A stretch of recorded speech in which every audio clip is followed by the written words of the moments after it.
Moscú fue desde un comienzo el objetivo militar y político o el blanco principal de Hitler. La estrategia defensiva del Ejército Rojo frustró de plano la estrategia del líder nazi de ocupar la ciudad de Moscú, capital de la Unión de Repúblicas Socialistas Soviéticas, y su ciudad más importante, la más grande. La fuerza invasora había dado a esa operación el nombre clave de Tifón.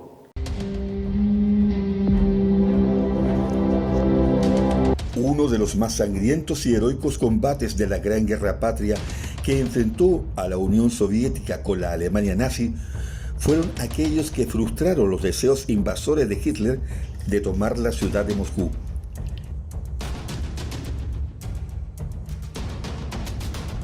El 30 de septiembre de 1941 comenzaron las acciones bélicas. Los escenarios de estas acciones se desarrollaron en dos partes muy bien definidas. La etapa de protección de la ciudad capital desde el 5 de diciembre de 1941.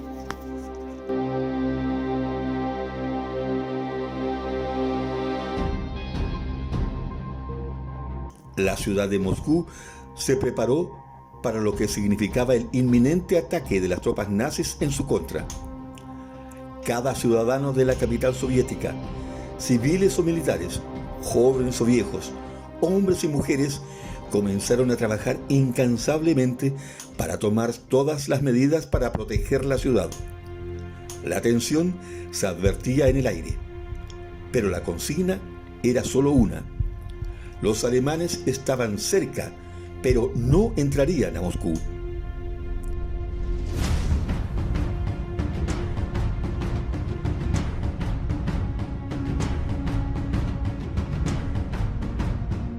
El Ejército Rojo enfrentaba a las tropas germanas en los barrios periféricos de la ciudad.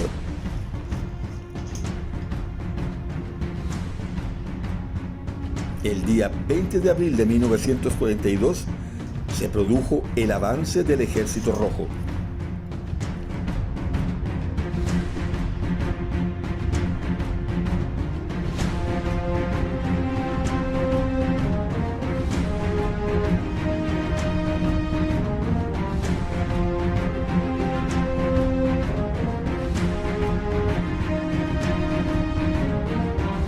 Las estrategias de la ofensiva alemana consistieron en emplear dos ejércitos para practicar una especie de pinza.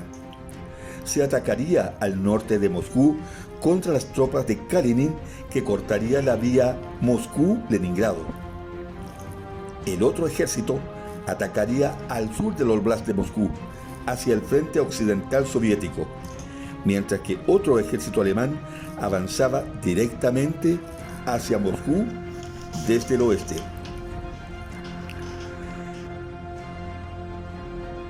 En un comienzo, el Ejército Rojo aplicó una estrategia defensiva del Oblast de Moscú con 3 cinturones de defensa.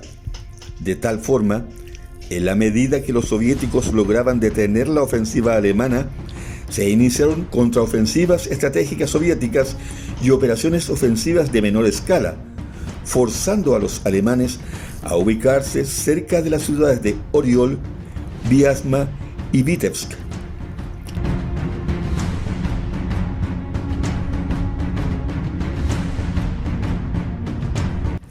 Apenas cesaron las ventiscas que habían cubierto la zona, las acciones se iniciaron el 17 de noviembre de 1941. El grupo Panzer de Hoth se dirigió hacia Rashev-Kalininklin. El grueso de tropas avanzó hacia Smolensk-Moscú. Ocupó desde Podolsk para llegar a Kaluga.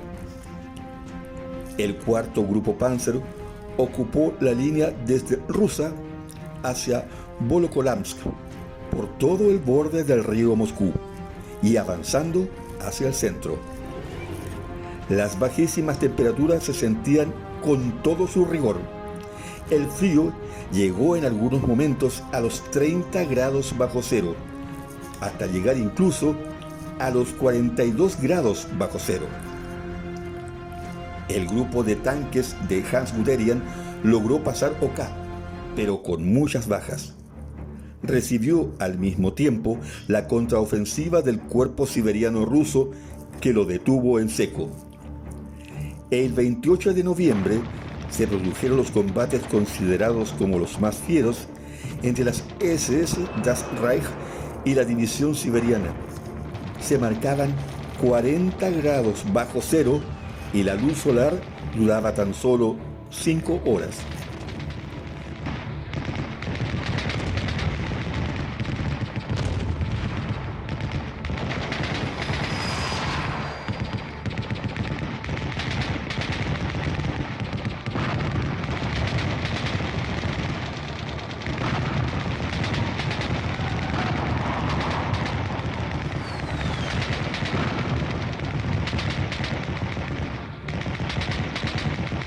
Los jefes alemanes en el frente opinaron que el ataque no tenía sentido y las tropas estaban ya sin fuerzas. Muchos soldados alemanes cayeron sobre la nieve y se negaron a combatir. El comandante en jefe de las operaciones en Berlín se entrevistó con Adolf Hitler. Este lo interrumpió y vociferaba fuera de sí: «Quiero Moscú, no me impedirán tener Moscú». Testigos de esa escena recuerdan que el comandante en jefe salió del despacho de Hitler temblando y blanco como la nieve en el frente ruso. Pero el contraataque soviético estaba por llegar y los nazis lo sentirían en carne propia. El día 5 de diciembre de 1941, el mariscal Georgy Zhukov lanzó un contraataque del Ejército Rojo con los alemanes a solo 42 kilómetros de los barrios periféricos de Moscú. Fue la más importante ofensiva y se produjo en todos los sectores del área moscovita el día 6 de diciembre. Con las tropas fascistas demasiado cerca del centro de Moscú como para ignorarlo, recuerdan los historiadores, Zhukov lanzó los refuerzos que había transferido desde Siberia y el extremo oriente ruso contra las líneas germanas, junto a los superiores tanques T-34 y los nuevos lanzadores de cohete Katyusha. Y he aquí un punto importante: las nuevas tropas siberianas soviéticas estaban preparadas para luchar en el invierno, pero los congelados alemanes fueron derrotados y obligados a retroceder entre 100 y 250 kilómetros el día 7 de enero.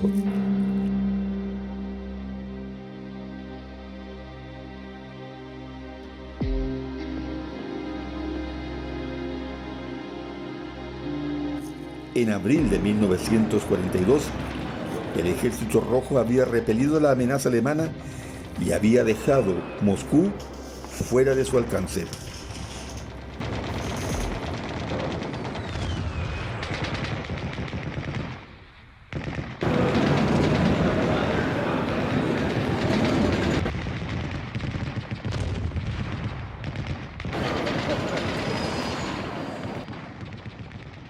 Mientras que el triunfo fue un gran aliciente para la moral de los soviéticos, los alemanes perdieron esa aura del que hacían gala y que eran invencibles. El Ejército Rojo desmintió tajantemente esa teoría inventada por los propios nazis.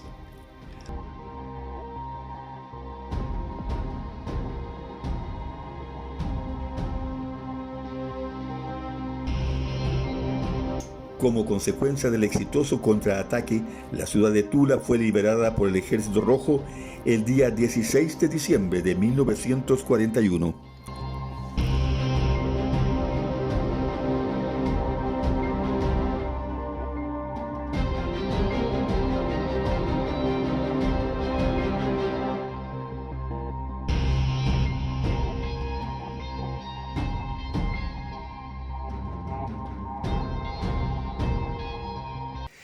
En la Navidad de 1941, los alemanes siguieron cediendo terreno, aunque en forma más organizada. En febrero de 1942, el frente de Moscú se estabilizó, pero las bajas temperaturas continuaron haciendo estragos entre las tropas alemanas. La actividad bélica bajó. La atención de Hitler se desvió entonces hacia el Cáucaso, en dirección hacia un lugar donde la Wehrmacht estaba logrando buenos resultados: Stalingrado.